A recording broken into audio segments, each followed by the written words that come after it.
सासूचं एक गुपित ज्याने संपूर्ण संसार उद्ध्वस्त केला. मध्यरात्री दारावर जोरदार थाप पडली. रूपाची झोप क्षणातच उडाली होती. बाहेर कोण उभं होतं समजत नव्हतं. पुन्हा दारावर मोठा आवाज झाला. राजेश गाढ झोपेत अजिबात नव्हता. तो आधीपासूनच जागा बसला होता. रूपाने त्यांच्याकडे संशयाने पाहिलं. राजेशचा चेहरा पूर्ण पांढरा पडला होता, मात्र हात थरथरत होते स्पष्टपणे. रूपाचं मन विचित्र घाबरलं होतं. दाराबाहेर कुणीतरी रडत उभं होतं. तो आवाज ओळखीचा वाटत होता, पण कोणाचा चेहरा दिसत नव्हता. राजेशने रूपाला दार उघडू दिलं नाही. त्याने तिचा हात घट्ट पकडला. रूपा अजूनच घाबरली होती. आतून पुन्हा तीच जोरदार थाप पडली. यावेळी आवाज आणखी भयानक वाटला. दाराखालून एक कागद सरकला. रूपाने तो उचलण्याचा प्रयत्न केला. राजेशने कागद लगेच हिसकावून घेतला. क्षणात तो कागद फाडून टाकला. रूपा पूर्णपणे गोंधळून गेली होती. राजेश काहीच सांगायला तयार नव्हता. तेवढ्यात मोबाईलची रिंग वाजली. स्क्रीनवर अनोळखी नंबर चमकत होता. राजेशने कॉल लगेच कट केला. दुसऱ्या क्षणी पुन्हा कॉल आला. रूपाने मोबाईलकडे बारकाईने पाहिलं. राजेश अचानक घराबाहेर निघून गेला. रूपा हळूच त्याच्या मागे गेली. गल्लीत कुणीच दिसत नव्हतं अजिबात. फक्त एक काळी कार उभी होती. कारजवळ एक बाई रडत होती. तिने राजेशकडे रागाने पाहिलं. तिच्या हातात काही फोटो होते. राजेश तिच्यासमोर हात जोडत उभा होता. ती बाई जोरात रडत होती. रूपाला एकही शब्द ऐकू आला नाही. अचानक ती बाई निघून गेली. राजेश खाली बसून रडू लागला. रूपा लपून सगळं पाहत होती. तिच्या मनात हजार प्रश्न उठले. घरी परतल्यावर राजेश शांत बसला. संपूर्ण रात्र कुणी झोपलंच नाही. सकाळी गीता देवपूजा करत होती. तिच्या चेहऱ्यावर तणाव स्पष्ट दिसत होता. रूपा स्वयंपाकघरात गेली शांतपणे. गीता तिच्याकडे पाहून थबकली. क्षणभर दोघींची नजर भिडली होती. गीता लगेच दुसरीकडे पाहू लागली. रूपाला काहीतरी लपवल्यासारखं जाणवलं. नाश्त्याच्या टेबलवर शांतता होती. राजेश काहीच खात नव्हता अजिबात. गीता मात्र सतत घड्याळ पाहत होती. रूपाला ते विचित्र वाटत होतं. तेवढ्यात दाराची बेल वाजली. दारात रोहन उभा होता शांत. रोहनने राजेशकडे थेट पाहिलं. दोघी बाहेर जाऊन बोलू लागले. रूपा हळूच त्यांच्या मागे गेली. झाडामागून ती ऐकत उभी राहिली. रोहन रागाने काहीतरी विचारत होता. राजेश फक्त नकार देत होता. रोहनने एक फोटो बाहेर काढला. फोटो पाहून राजेश हादरून गेला. त्याच्या डोळ्यात पाणी आलं होतं. रूपाला फोटो दिसत नव्हता अजून. रोहन म्हणाला, सत्य लपणार नाही. राजेश काहीच उत्तर देऊ शकला नाही. रोहन रागाने निघून गेला तिथून. राजेश बराच वेळ उभा होता तसाच. घरी आल्यावर त्याने स्वतःला बंद केलं. रूपाने अनेकदा दरवाजा ठोठावला, पण उत्तर काहीच मिळालं नाही. दुपारी गीता अचानक बाहेर गेली. रूपा तिच्या मागे निघाली शांतपणे. गीता एका जुन्या मंदिरात पोहोचली. तिथे एक वृद्ध महिला बसली होती. गीताने तिच्या पायांना स्पर्श केला. दोघींचं बोलणं गंभीर सुरू होतं. रूपा दुरून सगळं पाहत होती. अचानक वृद्ध महिलेने रडायला सुरुवात केली. गीताही डोळे पुसत होती. रूपाला काहीच समजत नव्हतं. तेवढ्यात एक तरुण तिथे आला. त्याचं नाव होतं आरव. आरवने गीताला एक फाईल दिली. फाईल पाहून गीता हादरली होती. तिने आरवला शांत राहायला सांगितलं. आरव मात्र हट्टाने उभा राहिला. तो म्हणाला, वेळ संपली आहे. सत्य लपवून उपयोग नाही आता. गीता रडत मंदिरातून निघाली. रूपा अजूनही तिच्या मागे होती. घरी पोचल्यावर गीता खोलीत गेली. तिने कपाट उघडलं. सावकाश एक जुनी पेटी बाहेर काढली. पेटीवर जाड धूळ साचली होती. तिने पेटी उघडली अलगद.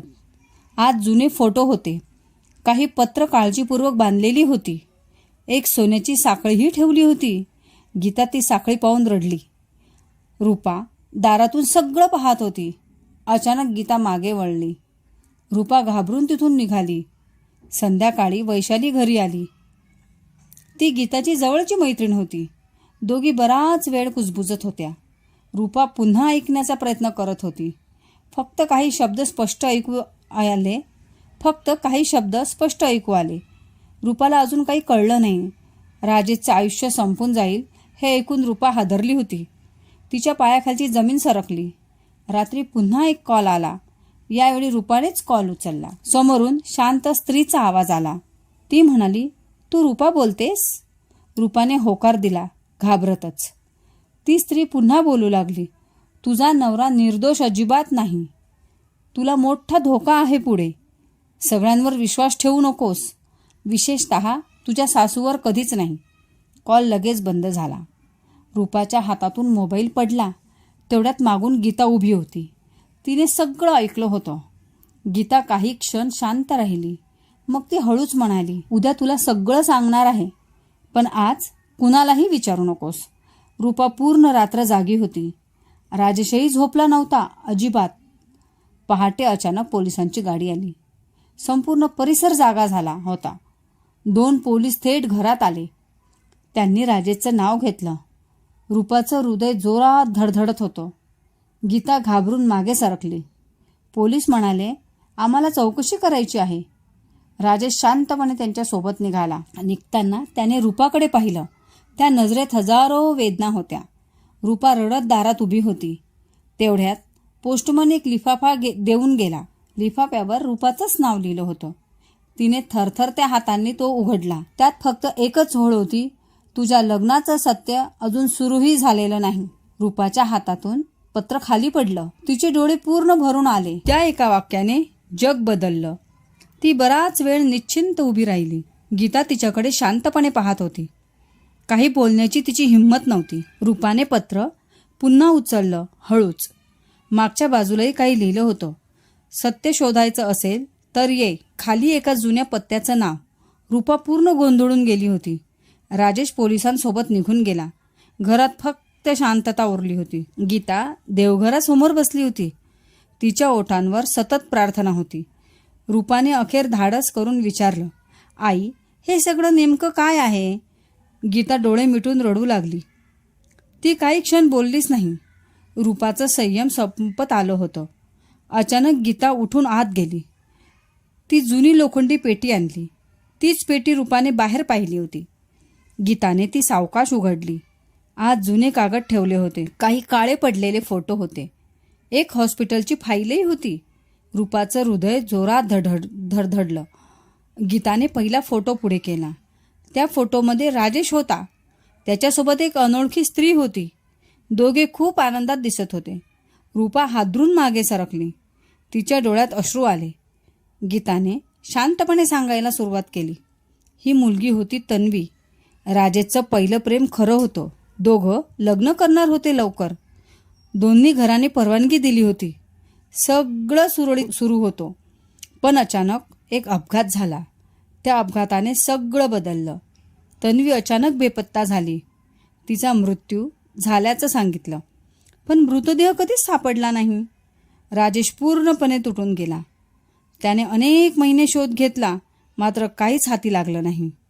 गीता बोलताना रडत होती. रूपा काहीच बोलू शकत नव्हती. तेवढ्यात दारावर बेल वाजली. दारात आरव उभा होता.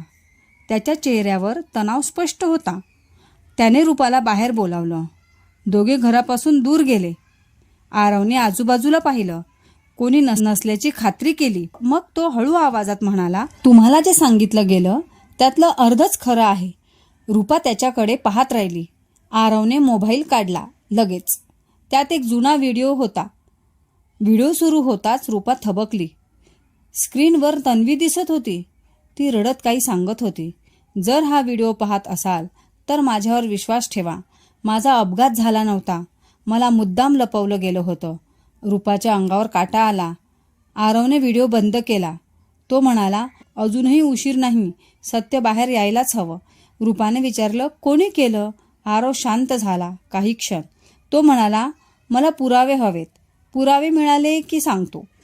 तेवढ्यात एक कार आली. कारमधून वैशाली उतरली. तिने आरवला रागाने पाहिलं. तू पुन्हा इथे कशाला? आरव काहीच बोलला नाही. वैशालीने रूपाकडे पाहिलं. तू काही ऐकू नकोस. हा मुलगा खोटं बोलतो. रूपा आणखी गोंधळली होती. दोघं एकमेकांवर ओरडू लागले. लोक तिथे जमा होऊ लागले. रूपा तिथून निघून गेली. घरी परतल्यावर वातावरण शांत होतं. गीता खोलीत एकटी बसली. तिच्या हातात देवाची माळ होती. रूपा तिच्या जवळ बसली. दोघी बराच वेळ शांत राहिल्या. तेवढ्यात रोहन घरात आला. त्याच्या चेहऱ्यावर राग दिसत होता. त्याने गीताकडे पाहिलं. थेट, आता तरी सगळं सांगणार? गीता घाबरून खाली पाहू लागली. रोहन म्हणाला, खूप झाला आता. एका चुकीमुळे अनेक आयुष्य उद्ध्वस्त झाली. रूपा स्तब्ध झाली. रोहन पुढे बोलू लागला, राजेश दोषी नव्हता कधीच. तो आजही सत्यापासून अनभिज्ञ आहे. खरी चूक दुसऱ्यांची होती. रूपाने विचारलं, कोणाची चूक? रोहन उत्तर देणार इतक्यात गीता मोठ्याने ओरडली अचानक, बस आता, काही बोलू नकोस.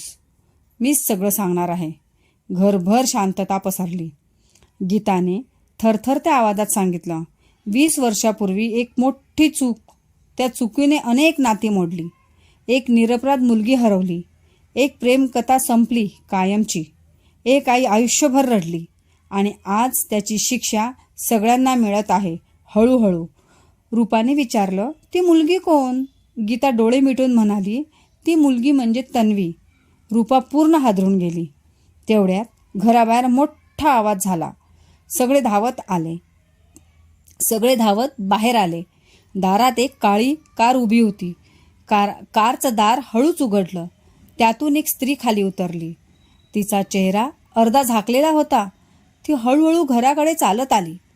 गीता तिला पाहताच थरथरली. राजेशचं नाव तिच्या तोंडून निघालं. रोहनच्या डोळ्यात अश्रू आले.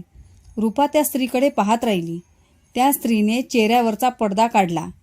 रूपाच्या हातातून पाण्याचा ग्लास पडला. कारण तिच्या समोर उभी होती तन्वी, जिला सगळ्यांनी मृत समजलं होतं. तन्वीला पाहताच सगळे स्तब्ध झाले. घरामध्ये पूर्ण शांतता पसरली होती. राजेशही तेवढ्यात घरी पोहोचला. त्याने तन्वीला पाहिलं. अचानक त्याच्या हातातील बॅग खाली पडली. डोळ्यामध्ये अश्रू भरून आले. त्याचा आवाजच हरवून गेला. तो तिच्यासमोर निश्चल उभा राहिला. तन्वीही त्याच्याकडे पाहत होती. दोघेही काही बोलत नव्हते. रूपा सगळं पाहत उभी होती. तिच्या मनात वादळ उठलं होतं. गीता सतत देवाचं नाव घेत होती. रोहन खाली मान घालून उभा. आरव शांतपणे सर्व पाहत होता. काही क्षणांनी तन्वी बोलू लागली, आज सत्य लपणार नाही. सगळ्यांनी ते ऐकलंच पाहिजे. राजेशचे डोळे तिच्यावरच होते. त्याने हळूच प्रश्न विचारला, तू इतकी वर्ष कुठे होतीस? तन्वीच्या डोळ्यात पाणी आलं. तिने खोल श्वास घेतला आणि भूतकाळ सांगू लागली. त्या दिवशी माझा अपघात झाला नव्हता. माझं अपहरण करण्यात आलं होतं. मला जबरदस्तीने दूर नेलं होतं. मी अनेक दिवस कैदेत होते. कोणालाही माझी माहिती नव्हती. मी सतत पळण्याचा प्रयत्न केला, पण प्रत्येक वेळी अपयश आलं. वर्षानुवर्ष मी तडफडत जगले. माझी ओळखच बदलण्यात आली. माझे सर्व कागद नष्ट केले. माझ्याशी कुणालाही भेटू दिलं नाही. शेवटी एका वृद्ध दाम्पत्याने माझी मदत केली. त्यांच्यामुळे मी वाचले. शेवटी मी परत येण्याचा प्रयत्न केला, पण तोपर्यंत खूप उशीर झाला. राजेशचं लग्न झालेलं समजलं. मी दूरच राहण्याचा निर्णय घेतला, पण सत्य शांत बसू देईना, म्हणून मी परत आले आज. रूपाच्या डोळ्यात पाणी आलं. तिला तन्वीची वेदना जाणवली. राजेश पूर्णपणे तुटून गेला. तो शांतपणे खाली बसला. अचानक रोहन पुढे आला. त्याने गीताकडे पाहिलं थेट. आता तुमची वेळ आली. गीता रडू लागली जोरात. तिने दोन्ही हात जोडले. मी मोठी चूक केली होती. त्या दिवशी मला धमक्या मिळाल्या. माझ्या मुलाचा जीव धोक्यात होता, म्हणून मी गप्प राहिले. मी पोलिसांनाही सत्य सांगितलं नाही. ही चूक आयुष्यभर बोचत राहिली. राजेश माझ्यावर विश्वास ठेवत होता, पण मी त्यालाच फसवलं. रूपा गीताजवळ जाऊन बसली. तिने तिचे हात धरले. रडून काही बदलणार नाही. आता सत्य जगासमोर आणूया. तेवढ्यात आरव पुढे आला. त्याच्या हातात एक फाईल होती. या फाईलमध्ये सर्व पुरावे आहेत. जुने फोटो आणि कागदही. CCTVचे काही व्हिडिओ आहेत. आरोपीची कबुलीही आहे.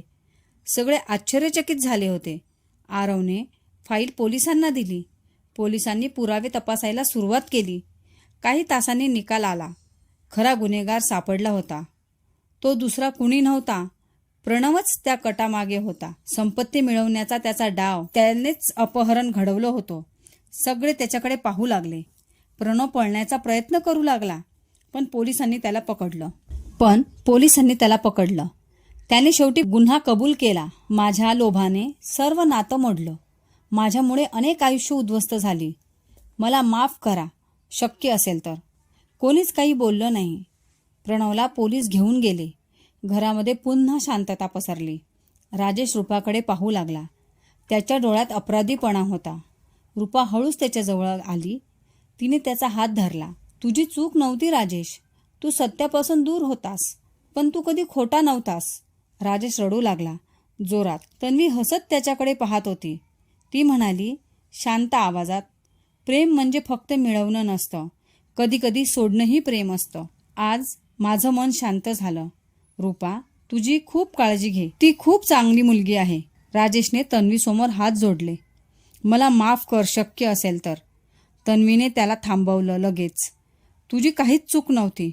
भूतकाळ परत आणता येत नाही, पण भविष्य सुंदर बनवता येतं.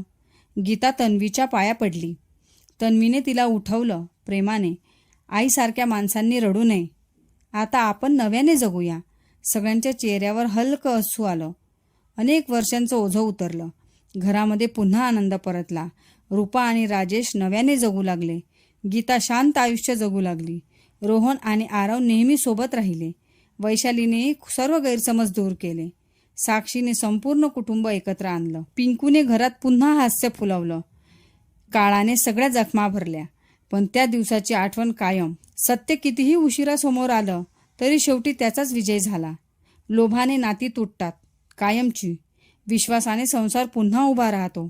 क्षमेमुळे मनाला खरी शांती मिळते आणि प्रेम नेहमीच जिंकत असतं. जर अशाच कथा आपल्याला ऐकायच्या असतील तर आपल्या चॅनलला लाईक करा, सबस्क्राईब करा आणि हो, बेल आयकॉनला क्लिक करायला विसरू नका. थँक्यू.